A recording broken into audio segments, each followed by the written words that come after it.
سفر میں سنت نفل پڑھ سکتے ہیں یا نہیں؟ سفر بھائی کئی دفعہ بیان کر چکا ہوں، دو طرح کا ہوتا ہے. ایک ٹریول کرتے ہوئے آپ جا رہے ہیں یہاں سے لاہور جا رہے ہیں ٹرین میں، تو ایسے موقع پہ تو صرف فجر کی 2 سنتیں پڑھیں اور وطر پڑھیں، باقی سنتیں چھوڑ دیں. لیکن اگر کہیں مقام پہ پہنچ چکے ہیں 12 دن کے لیے 10 دن کے لیے، تو ہیں تو مسافر لیکن وہ مشقت بالکل ختم ہو گئی ہے، تو اب وہاں پر سنت موقدہ ہی رہتی ہیں. حدیث میں جو نبی صلی اللہ علیہ وسلم سے سفر میں سنتیں چھوڑنا ثابت ہے وہ ٹریولنگ کے دوران والی روایات ہیں. کیا بچوں پر کوئی نام بھاری پڑتا ہے؟ کچھ نہیں بھاری پڑتا، جو نام رکھو اچھا سا نام رکھو. مفتی صاحب بیان کے وقت کو تھوڑا مختصر کریں، لوگ بہت دور سے آتے ہیں وجہ دیتے ہیں کون ہے بھائی یہ. ایک صاحب بولتے ہیں کہ آپ عالم نہیں ہیں، آپ کے پاس جو ڈگری ہے وہ جعلی ہے، اور یہ بھائی جو مجھے عالم نہیں سمجھتا وہ بیان نہ سنے. کیا خیال ہے بھائی؟ بولنے پر تو کوئی بھی کچھ بھی بول سکتا ہے، گورنمنٹ کی طرف سے کوئی پابندی نہیں ہے، کوئی بھی کچھ بھی بول لے. آج کل سردی، انہوں نے جو ایسا الزام لگا رہے ہیں وہ ڈگری دیکھی ہے میری، انہوں نے جعلی ہے یہ اچھی ہے. آج کل سردی کے موسم میں اگر غسل فرض ہو جائے تو گیزر کی سہولت بھی نہیں ہے، تو پھر کیا کریں؟ غسل کریں. نماز چھوڑنے کی اجازت نہیں ہے، رات کو پانی گرم کریں چولہے پہ تمیز سے اور نہائیں. فرض نماز چھوڑنے کی اجازت کسی قیمت پہ نہیں ہے. کچھ عرصے بعد میری شادی ہے، میں اگر آپ کو ولیمے میں دعوت دوں تو آپ تشریف لائیں گے؟ نہیں، ٹائم شارٹ ہے بھائی، ٹائم شارٹ چل رہا ہے مارکیٹ میں. اب میں دعوت میں جا کے نا پھر اتنا اپنے آپ کو برا بلا کہتا ہوں، رات کو دیر سے کھانا، پھر دیر سے نیند، پھر بدعزمی، پھر ساری صبح کی ترتیب. ان کی تو دعوت ہو گئی اور ہمارا بیڑا غرق ہو گیا اس سے، ایسی کی تیسی ہو جاتی ہے، سارا دن خراب گزرتا ہے، سارے کام رہ جاتے ہیں. تو بھائی جس کو بڑی محبت ہے یا تو وہ دوپہر کا، اب پھر دوپہر کو لوگ بلانا شروع کر دیں گے، جس کو بہت محبت ہے وہ بس محبت کا ویسے اظہار کر دے.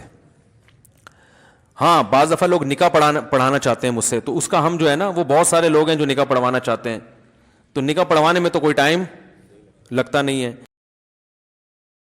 عشاء کی نماز کے بعد 2 رکعت نفل یا سنت حضور صلی اللہ علیہ وسلم سے بیٹھ کر پڑھنا ثابت ہے یا نہیں؟ بہت سارے لوگ کرتے ہیں. بیٹھ کے پڑھنا ثابت ہے مگر آدھا ثواب ہے اس میں.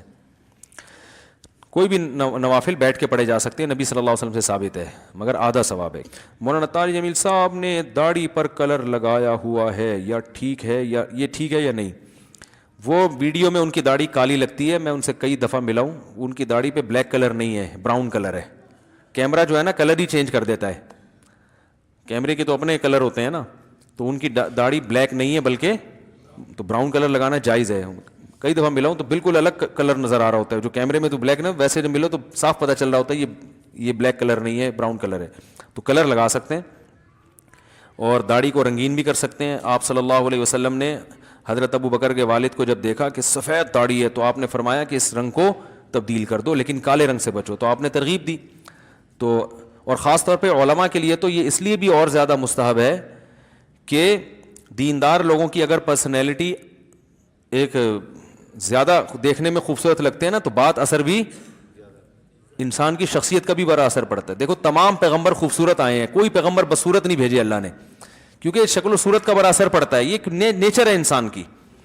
گورے پتہ ہے کیا کہتے ہیں؟ خوبصورت لوگوں کا کامیاب ہونے کا چانس بدصورتوں سے زیادہ ہے، ان کو لوگ جلدی قبول کر لیتے ہیں، حالانکہ اس کا عمل سے تعلق نہیں ہے، لیکن ایک انسانی نیچر ہے.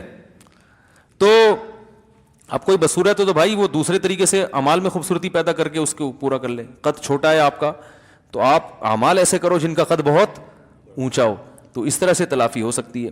قد بھی چھوٹا ہے، شکل بھی اچھی نہیں ہے، اعمال بھی ٹھیک نہیں ہے، باتیں بھی گندی ہیں، پھر معاشرے میں آپ بچپن میں کہتے تھے نا، کوئی الٹی سیدھی بات کرتے ہیں کہتے ہیں یار شکل اچھی نہیں ہے تو کم سے کم بات تو اچھی کر لیا کرو. چلو شکل تو اللہ نے بنا لی، بات تو خود سوچ کے کر رہے ہو نا. یہ بڑا بچپن میں ملفوظ چلتا تھا.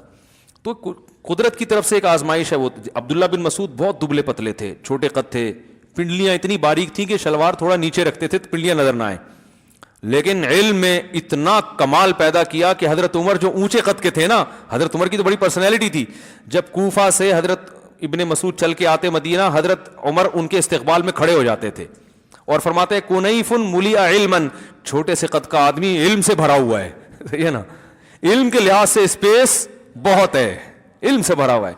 تو اس طرح سے تلافی کرنی چاہیے، کیونکہ جو خوبصورت ہے اگرچہ اعمال اچھے بھی نہ ہوں لیکن پھر بھی لوگ بعض دفعہ خوبصورتی کی وجہ سے اس سے محبت کر لیتے ہیں، تو اس کے پاس ایک آپشن ہے ٹھیک ہے نا. جو بیچارہ خوبصورت نہ ہو پھر اعمال بھی اچھے نہ ہو, اس کی ناکامی کا چانس زیادہ ہوتا ہے. اور اگر اعمال اچھے کرے گا تو اللہ اس کی میں اگر خوبصورتی نہیں ہے تو اس کی بھی تلافی قیامت کے دن کر دے گا, اس کے نعم البدل عطا کرے گا اس کو قیامت کے دن. تو علماء کو چاہیے ویسے بھی اپنا پرسنالٹی کا بہت زیادہ خیال کریں تاکہ لوگوں پر ان کی بات زیادہ اثر کرے.